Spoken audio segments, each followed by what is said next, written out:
आज़ादी के पहले भी बहुत सारे किसान आंदोलन हुए और आज़ादी के बाद भी बहुत सारे किसान आंदोलन हुए। आंदोलन चाहे जो भी हो, सत्ता पक्ष उसे गलत साबित करने पे लगा रहता है और विपक्ष जो है आंदोलन का साथ देता है। 1977 के आसपास अटल बिहारी वाजपेयी भी किसान आंदोलन में जेल गए थे। मोहनदास करमचंद गांधी भी चंपारण में नील के खेती के खिलाफ किसान आंदोलन किए थे। एक और किसान आंदोलन अभी वर्तमान में जारी है। बहुत से लोग उस किसान आंदोलन को गलत रूप में देख रहे हैं, बहुत से लोग उस किसान आंदोलन को सही रूप में देख रहे हैं। कुछ लोग किसान आंदोलन को गलत रूप में देख रहे हैं, वो किसी ना किसी पार्टी से प्रेरित है। कुछ लोग उसे सही रूप में देख रहे हैं, उसमें से भी ज्यादातर लोग किसी ना किसी पार्टी से प्रेरित है। आज हमें किसान आंदोलन को समझने की जरूरत है। एक किसान आंदोलन जो 26 नवंबर 2020 को शुरू होता है और हरियाणा तथा पंजाब के किसानों के द्वारा शुरू किया जाता है। उस किसान आंदोलन को कुछ लोग खालिस्तानी समर्थक साबित करने पे तुले हुए हैं, कुछ लोग देश विरोधी समर्थक साबित करने पे तुले हैं और कुछ लोग अलग अलग तरीके से अपना अपना विचार व्यक्त कर रहे हैं। 20 किसान मर चुके हैं। क्या आप लोगों को पता है उस आंदोलन में भारतीय इतिहास में आजादी के बाद जितने भी आंदोलन हुए उसमें आज तक सबसे ज्यादा अगर मौत किसी आंदोलन में हुई है उसमें से किसान आंदोलन 2020 भी आता है। 20 किसानों ने आत्महत्या नहीं किया है, मजबूरी में मौत को गले लगाया है। बड़ी आसानी है, आसानी से हम कह सकते हैं कि खालिस्तानी समर्थक है और बहुत सारे फोटो वीडियोस हम लोग वायरल करते हैं जिसमें किसान जो है ऑटोमेटिक मशीन से जो है अपना मसाज करा रहे हैं, बढ़िया बिस्तर लगा हुआ है, सोए हुए हैं। लेकिन क्या हमने कभी समझने की कोशिश किया है कि किसानों का आखिर मांग क्या है? मैं ना कांग्रेसी हूं ना भाजपाई हूं, मैं एक देशभक्त नागरिक हूं और मेरा फर्ज बनता है कि मैं किसानों की समस्याओं पे आवाज उठाऊं और मेरे अंदर इतना हिम्मत और हौसला है। किसानों का मांग कुछ है, एमएसपी, मिनिमम सपोर्ट प्राइस। शायद आप लोगों को पता भी नहीं होगा, बहुत से लोगों को, कि मिनिमम सपोर्ट प्राइस होता क्या है। मैं बताना भी नहीं चाहता हूं, आप लोग एक बार गूगल कर लें। मिनिमम सपोर्ट प्राइस सिर्फ और सिर्फ एक लाइन में यही बताना चाहता हूं कि सरकार के द्वारा एक न्यूनतम समर्थन मूल्य होता है जिसपे जो है कम से कम उस रेट पे किसानों को अपना अनाज बेचना होता है। अभी जो एमएसपी बिहार में है गेहूं का, उस एमएसपी पे गेहूं की बिक्री नहीं हो रही है, ज्यादा प्राइस मिल रहा है। लेकिन वहीं जब गेहूं का पैदावार हो जाएगा उस समय एमएसपी से कम दाम पे गेहूं को बेचना पड़ता है। दूसरा किसान डरे हुए हैं मंडी इंपैक्ट। मंडियों में जो किसान अपने अनाजों को बेचते थे, मंडियों को अब जो है बड़े बड़े व्यापारी खरीद लेंगे। जैसे पहले हम लोग सब्जी को हम लोग मंडी में जाके खरीदते थे, आज हम लोग रिलायंस फ्रेश में जाके सब्जी खरीदते हैं और कहते हैं कि हम लोग विकसित देश के विकसित नागरिक हैं। धीरे धीरे बदलाव होता है, लेकिन बदलाव का मतलब ये नहीं होता है कि हम किसी नस्ल को ही खत्म कर दें और हम एक किसान नस्ल को खत्म कर रहे हैं। ये मंडी इंपैक्ट से किसान डरे हुए हैं। पहला एमएसपी, दूसरा मंडी इंपैक्ट, तीसरा बिजली बिल संशोधन। बिजली बिल संशोधन क्या है? किसानों को एक सब्सिडी दी जाती है जो 50 पैसे, कुछ राज्यों में 1 रुपया पर यूनिट के हिसाब से बिजली बिल दिया जाता है। अब किसानों को जो है, जैसे हम लोग 8 रुपया यूनिट जो है बिजली का इस्तेमाल कर रहे हैं, वैसे ही किसानों को 8 रुपया यूनिट, 7 रुपया, 6 रुपया, 5 रुपया या कुछ रेट बढ़ा के दिया जाएगा। बिजली बिल संशोधन नियम लगा हुआ है किसानों के लिए। एक और है पराली जलाने पे जुर्माना। चलिए ठीक है, पराली जलाने पे जुर्माना होना चाहिए और खासकर दिल्ली के आसपास जो है पराली से बहुत सारी समस्याएं उत्पन्न होती है। लेकिन आपने क्या व्यवस्था किया है? पराली आखिर किसान लेकर जाए तो जाए कहां जाए? अगर हम आपके रोड पे चलते हैं तो आप उसके लिए टैक्स लेते हैं। अगर हम आपके इनकम स्लैब से ज्यादा पैसा कमाते हैं तो आप टैक्स लेते हैं। तो फिर हमारे पराली का व्यवस्था कौन देगा? उसको उचित डिकम्पोज करने की व्यवस्था जो है सरकार को करना चाहिए, जो सरकार नहीं कर रहा है। और सरकार कहता है कि हम किसानों का आय 2022 में दुगुना करेंगे। शायद कुछ किसानों का आय 2022 में दुगुना होगा। किस किसानों का होगा? अडानी अब एग्रीकल्चर फील्ड में आने वाले हैं, अंबानी अब एग्रीकल्चर फील्ड में आने वाले हैं और उन लोगों का आय दुगुना होगा। लेकिन रामलाल, मोहनलाल, श्यामलाल, इन लोगों का दुगुना आय नहीं होगा।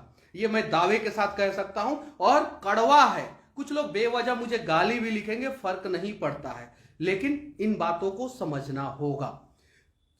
गन्ना सबसे बड़ा समस्या है बिहार, उत्तर प्रदेश और महाराष्ट्र के किसानों का, क्योंकि सबसे ज्यादा गन्ना का पैदावार यहां पे होता है।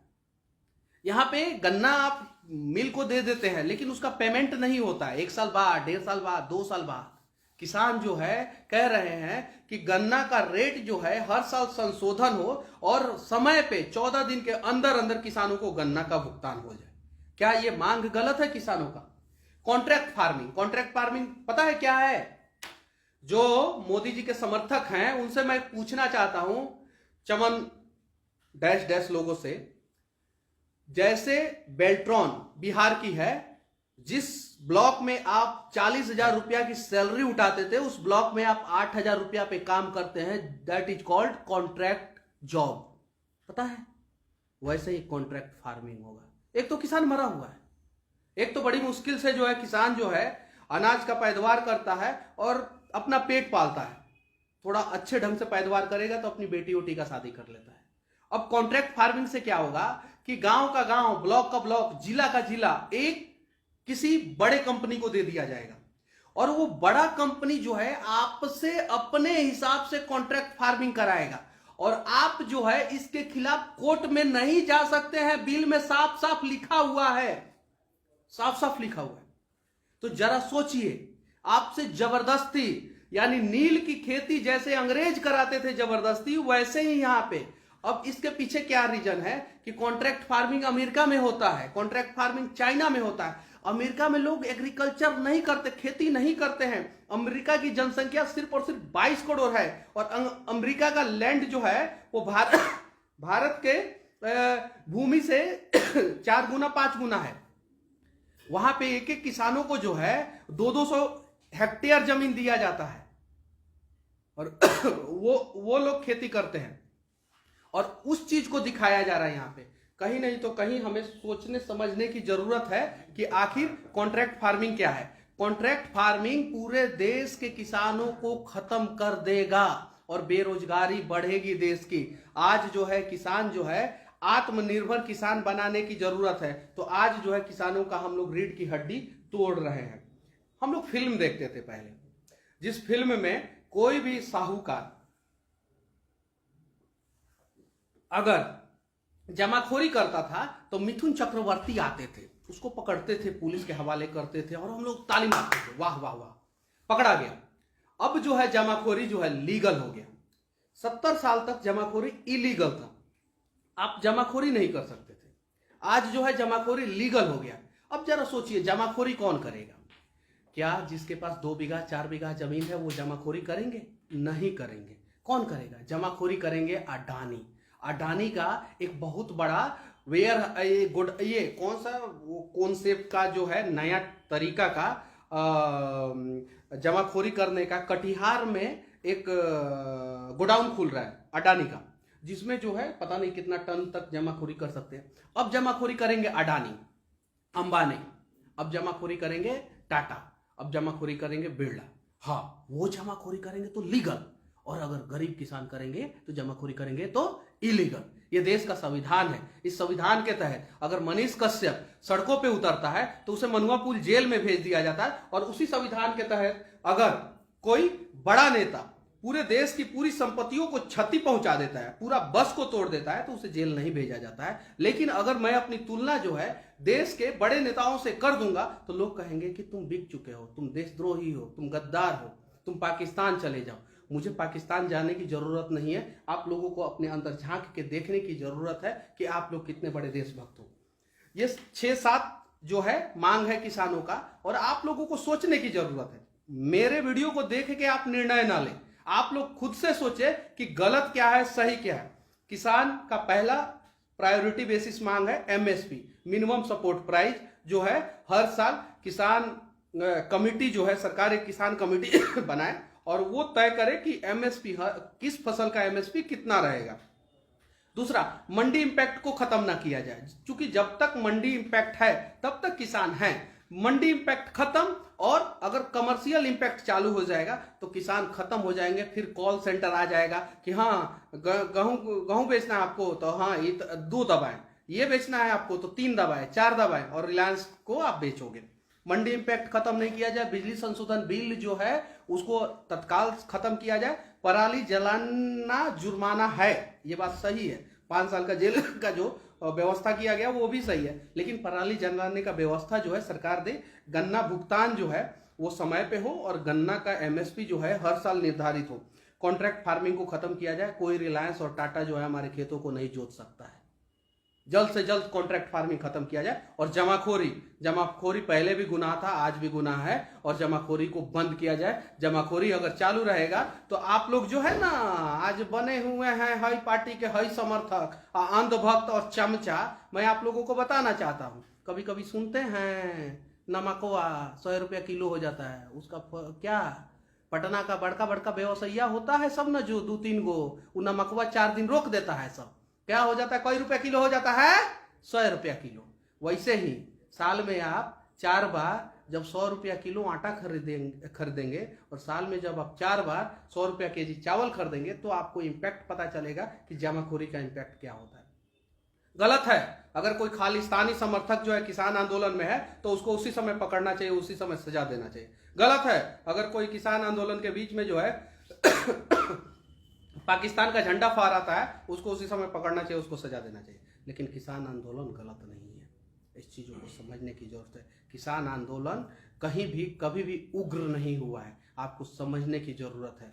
स्मृति ईरानी अपने माथे पे सिलेंडर लेकर आंदोलन की है, राहुल गांधी खटिया पे बैठ के आंदोलन किया है, जवाहरलाल नेहरू से लेके पंडित अटल बिहारी वाजपेयी ने आंदोलन किया है। तो उन लोगों का आंदोलन जायज हो सकता है और किसान आंदोलन किए तो नाजायज हो जाएगा, ये गलत बात है। इस चीज को समझने की जरूरत है। आप मुझे मत समझे, फर्क नहीं पड़ता, आप मुझे जो भी बोलना है बोले, फर्क नहीं पड़ता, लेकिन आप किसानों को गलत बोलने से पहले एक बार सोच ले कि आप जो अन्न खा रहे हैं उसी अन्नदाता की वजह से खा रहे हैं। 20 दिन में 20 किसान मर चुके हैं और उन 20 किसान को 20 दिसंबर को श्रद्धांजलि दी जाएगी। एमपी के एक कृषि मंत्री हैं, नाम है कमल पटेल, उन्होंने कहा था आंदोलनकारी देशद्रोही संगठन है। तो क्या आपने जब 2014 के पहले जब कांग्रेस सरकार में थी और 2004 से लेकर 2014 के बीच में जितने भी आंदोलन किए हैं, क्या आप देशद्रोही हैं? सरकार हमेशा जो है आंदोलन को कुचलना चाहता है, चाहे आज़ादी के पहले का अंग्रेजी से हुकूमत हो या आज़ादी के बाद का कांग्रेस या भाजपाई हुकूमत हो, आंदोलन को हमेशा कुचला जाता है क्योंकि आंदोलन हमेशा सरकार के खिलाफ होता है। कुछ लोग कह रहे हैं कुकुरमुत्ते की तरह किसान संगठन है, कुकुरमुत्ते की तरह 500 किसान संगठन है। चलिए मैं मानता हूं किसान कुकुरमुत्ते हैं और कुकुरमुत्ते की तरह 500 किसान संगठन है, तो जरा ये बताइए इस देश में 1800 से ऊपर रजिस्टर्ड पार्टी है, तो क्या वो कुकुरमुत्ता नहीं हुआ? वो तो कुकुरमुत्ता से भी गंदा शब्द का मैं इस्तेमाल करूंगा उसके लिए, और शायद मैं राजनीतिक पार्टियों के लिए किसी शब्द का इस्तेमाल करूं तो शब्द बुरा मान जाएगा, कहेगा कि आपने किस घटिया लोगों के लिए मेरा इस्तेमाल कर दिया। किसान संगठन कुकुरमुत्ता संगठन नहीं है। संगठन अगर कुकुरमुत्ता संगठन किसी को कहना है तो राजनीतिक पार्टियों को कहें। दिन रात जो है एक एक ऑफिस में हर दिन जो है नई नई पार्टियां बनती है, वो कुकुरमुत्ता नहीं है, लेकिन किसान संगठन कुकुरमुत्ता है। मैं बस इतना ही निवेदन करना चाहता हूँ सबसे, जितने भी लोग हैं किसान आंदोलन को समझने की कोशिश करें, किसानों के मांगों को समझने की कोशिश करें, और अगर किसानों का मांग सही है, मैं ये नहीं कह रहा हूं कि मेरे वीडियो को देख के किसान आंदोलन का समर्थन करें, मैं ये कह रहा हूं कि अगर किसानों का मांग सही है तो आप किसानों का समर्थन करें, किसानों का मांग अगर गलत है तो किसानों का विरोध करें, लेकिन किसानों को किसी तराजू पे तौलने की कोशिश मत करें। जय हिंद, वंदे मातरम, जय जवान, जय किसान।